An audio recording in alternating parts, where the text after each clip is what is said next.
Hi everyone, welcome back to the channel. In this video, I'm going to show you how to cancel your DU Home Wireless 5G plan. So if you no longer need your DU Home Wireless 5G plan, you can request cancellation through the DU's official website and the application. So in order to do it, first of all, you will have to come on du.ae and you can even follow the same steps in the DU mobile app. Now over here you will see the login option, so you need to click on login and you will have to provide your login credentials in order to log in into your account.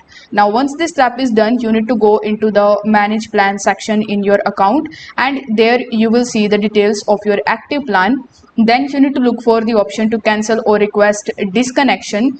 But before confirming the cancellation, you need to check whether you have any remaining contract period.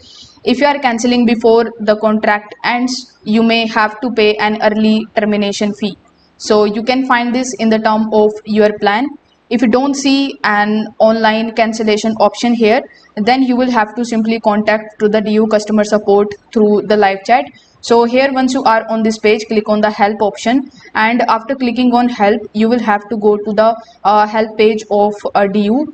Over here you will see the chatbot, so you can just click on the chatbot option and you can talk to the assistants, or what you can do is you can simply call to them at 155, which is the DU number. So you can call them and you can ask them to process the cancellation request for you. So once your request is submitted successfully, DU will confirm your cancellation through SMS or emails and your plan will be disconnected as per their policies. So if this video helped you out, give it a like and subscribe to the channel. Thank you so much for watching.